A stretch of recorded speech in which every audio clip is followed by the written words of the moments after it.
মেয়েকে স্কুলে দিয়ে ভাবছি বাসায় রান্নাটা শেষ করে মেয়েকে আনতে যাব।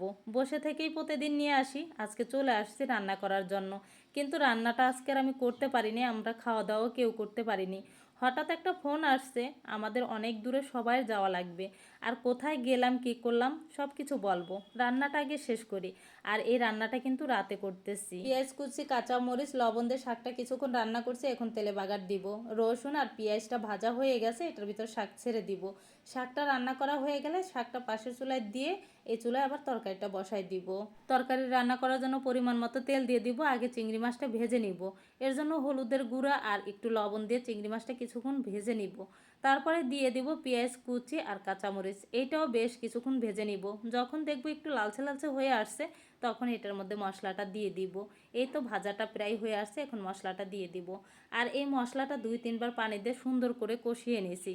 তারপরে আমি তরকারিটা দিয়ে দিব। চিংড়ি মাছ কাঁঠালের বিচি ডাঁটা দিয়ে মাখা মাখা করে রান্না করলে খেতে কিন্তু অনেক মজা লাগে। কাঁঠালের বিচি ডাঁটা এগুলো আগে আমি সিদ্ধ করে নিচ্ছি, এখন মশলার মধ্যে দিয়ে দিব। কিছুক্ষণ এভাবে নেড়ে চেড়ে ঢাকনা দিয়ে ঢেকে রাখবো। তারপর ঢাকনাটা আবার কিছুক্ষণ পরে তুলে দেখলাম অনেকটা হয়ে গেছে। এখন আবার একটু নেড়ে চেড়ে দিব। পরে এখন যতটুকু পরিমাণ পানি লাগে এতটুকু পরিমাণ আমি পানি দিয়ে কিছুক্ষণ রান্না করব। এই তো এতটুকুই পানি দেবো, আর দিব না, কারণ ডাঁটাটা আরেকটু ভালো করে সিদ্ধ হলে খেতে ভালো লাগবে। এই তো রান্না করাটা হয়ে গেল। আর ডাঁটা, চিংড়ি মাছ, কাঁঠালের বিচি খেতে কিন্তু অনেক মজা ছিল। মেয়েকে যেদিন স্কুলে নিলাম সেদিন রাতের রান্নাটা তো শেষ হলো। পরের দিন দুপুরে রান্না করতে এসে মনে হলো যে সন্ধ্যার সময় একটু পিঠা বানাবো। অনেক দিন হলো তেলের পিঠা খাওয়া হয়নি, ভাবছি বানাবো আর হয়েই ওঠে না। তো আজকে বানাই ফেললাম। তাই এখন আগে গোলাটা রেডি করে এটা ফ্রিজে রেখে দেবো, সন্ধ্যার সময় পিঠাটা বানাবো। এর জন্য আমি একটু খেজুরের গুড়, চিনি, পানি এটা গরম করে নিচ্ছি। এখন গোলাটা রেডি করে রাখবো। এইভাবে হাত দিয়ে ভালো করে চেপে চেপে গোলাটা সুন্দর করে তৈরি করে নেব। আর গোলাটা যদি সুন্দর হয় পিঠাটাও কিন্তু অনেক সুন্দর হবে। আমার ছেলে আবার তালের বড়া অনেক পছন্দ করে, ভাবলাম এই সাথেই করে নেই। এটার মধ্যে নারকেল, তাল, চিনি, লবণ এগুলো সব কিছু দিয়ে ভালো মতো চেপে চেপে নিব। আর এটা একটু মিষ্টি বেশি রাখবো, কারণ আমার ছেলে মিষ্টি না হলে আবার খেতে চায় না। পিঠাগুলো সন্ধ্যার পরে ভেজে নিব। আর দুপুরে বড় মাছের মাথা দিয়ে পুঁই শাক দিয়ে হাতে মাখিয়ে রান্না করব।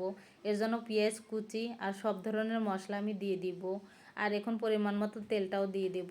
আর আমি যখন হাতে মাখিয়ে কোনো তরকারি রান্না করি সব সময় কিন্তু আমি সরিষা বাটাটা দিয়ে থাকি। এটা অনেকগুলো ভিডিওতে আমি বলছি। আসলে সরিষা বাটাটা দিলে হাতে মাখিয়ে তরকারি রান্না করলে খেতে কিন্তু আলাদা একটা মজা। ইচ্ছে করলে কড়াইতেই আমি মাখাইতে পারতাম, কিন্তু ভাবলাম বড় বলে মাখানোটা ভালো হবে, এর জন্য বলের মধ্যে মাখিয়ে নিচ্ছি।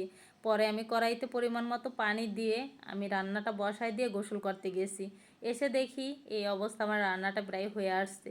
এদিকে আমার মেয়ে একটু নেড়ে চেড়ে দিছে, কখন কি হয়েছে আমাকে ডেকে বলছে। রান্না তো শেষ হলো, আমার মেয়েকে স্কুলে দিয়ে এসে কেন রান্না করতে পারিনি, আমার ছেলেটা অনেক অসুস্থ, ওকে গাজীপুর ডাক্তার দেখাইতেছি। সে গাজীপুরে আমার যাওয়া লাগবে, ওইখান থেকে ফোন আসছে, এর জন্য আর রান্না করতে পারিনি। সবাই আমার ছেলের জন্য দোয়া করবেন। আর ভিডিওটা বড় করব না, এখানেই রেখে দিব। আসসালামু আলাইকুম।